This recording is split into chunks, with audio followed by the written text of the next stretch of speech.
तर आता आम्ही असं निर्णय केला की महायुती म्हणून मुखवटी निवडणूक लढवायची हे पक्क, जोपर्यंत कच्ची यादी आणि मग पुढे पक्की यादी होत नाही तोपर्यंत किती संस्था ह्या मतदार राहिल्या हे क्लिअर होत नाही.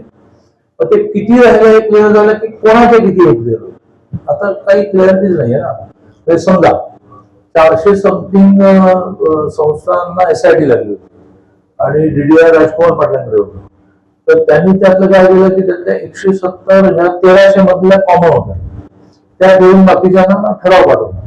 निर्णय दिलाच नाही.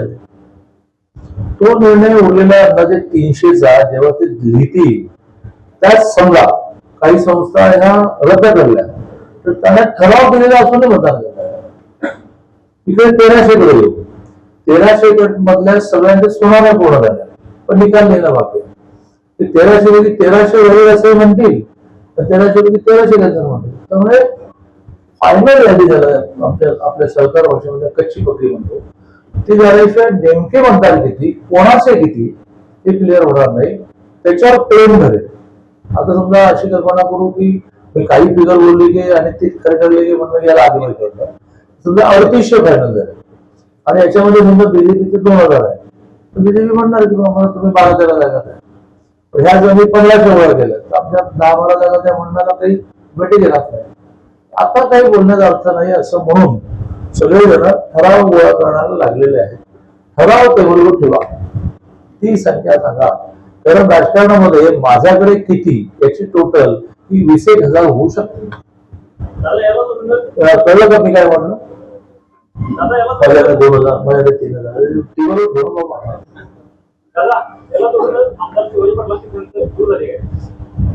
शिवाजी पाटील हा आमच्या घराचा मुलगा आहे आणि त्याला स्वाभाविकपणे घरातल्या आई वडिलांवर बोलण्याचा अधिकार आहे. एकच त्याला त्याच्या मित्राने सुचवलं, तर मी तर काही रिॲक्ट नाही करतो. एकच त्याला त्या मित्राने सुचवलं की घरामध्ये ज्यावेळेला मुलाचं स्थान आपलं असतं त्यावेळेला प्रश्न घरातच सोडायचे असतात, सिनियरकडे जाऊन तक्रार करायची असते. तर तू एकदम ते काय तुमचं जे हे आहे हे जरा थोडं टेम्पटिंग आहे. टेम्पटिंग ते आलं समोर की मग माणसाला बोलावं.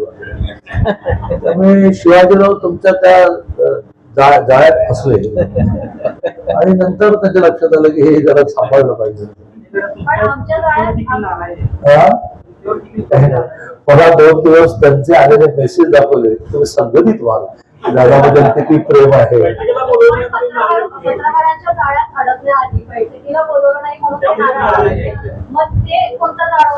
ती नाराजी त्यांना फॅक्ट सांगितल्या.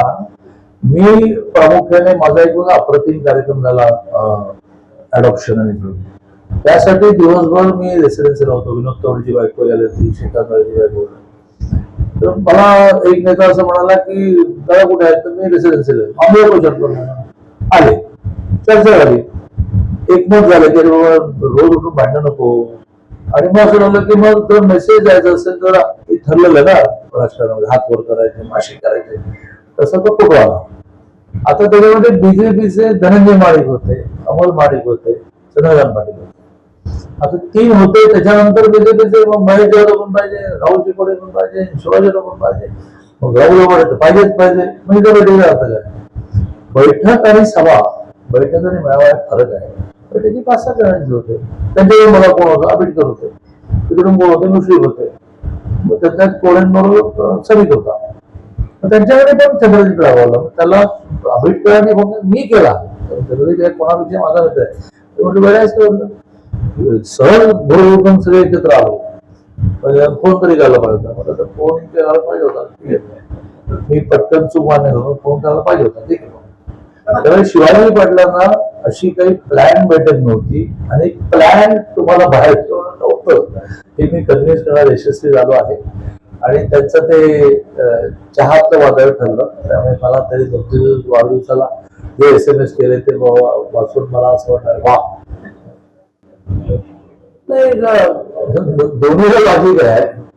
आता शेवटी कसं आहे की मगाशी म्हटल्याप्रमाणे कोणाचे ठराव किती यावर जागा ठरणार किंवा शक्ती प्रदर्शन आलंच.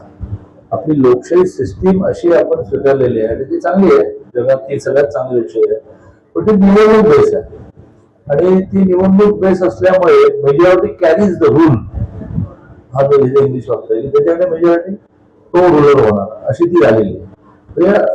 स्वर्गीय अटलजींचा खूप सहवास मला मिळाला आणि ते जे गप्पांमध्ये खूप गोष्टी सांगायचे, त्यातून त्यांनी ते मंत्रिमंडळाला व्यसन घातलं. बिहारचं मंत्रिमंडळ एकदा 93 जण होतं, 14-1 मला वाटते केलं आपण. आणि महाराष्ट्राच्या 288ला तुला 43 आहे. तर त्यात त्यांचं हे आग्रह म्हणणं होतं की भाई असं आहे की 11 वोट से आता आपल्याकडे एकदा भरपूर 11 मतं मिळाली होती. 11 वोटों से हमारा तो 5 साल में कुछ भी नहीं, ऐसा कैसे होता है? तो उसको भी रिप्रेझेंटेशन चाहिए असं त्याने मांडलं होतं. तरी पुढे हे मांडलं होतं की मंत्रिमंडळ ही काय सिक्रेट गोष्ट आहे का? तर त्याच्यामध्ये कुठल्या पक्षाचे किती जण आहेत त्याप्रमाणे त्याचा निदान विचार करता येत तरी त्याला येऊ द्या, अटलजींच्या कल्पना होत्या. त्यामुळे आता अटलजींच्या कल्पनांप्रमाणे निवडणूक होईपर्यंत मेजॉरिटी कॅरीज रूल, आणि मग ती मेजॉरिटी मिळवण्यासाठी, ती मेजॉरिटी दाखवण्यासाठी जे जे करावं लागतं ते करतात. त्यामुळे मुश्रीफांचंही म्हणणं बरोबर आणि प्रशासकाचं म्हणणं बरोबर. प्रशासकाचं म्हणणं असं की मला त्या संस्थेचा ठराव ज्याच्या नावाने आहे त्याने आत्या जमा करा, सही करा. आता त्यामध्ये त्या प्रशासकाला तर इतकं काम आहे की ते ठराव एका संस्थेची 4 येणार आहेत. बरोबर काय झालं यांच्या नावाने ठराव दिलं मला मान्य नाही एवढं. एक बरं आहे की गोकुळ ठराव जो देते कागद तो भरून द्यायला, त्यामुळे कंपॅरेटिव्हली पण कंप्लेंट मिळाला की आमच्या अपरोक्ष राऊतजी पुढे नाव दिलं, आम्हाला मान्य नाही, बरंच काय करणार. आणि तरीही ती 90 दिवसात देऊन संपवत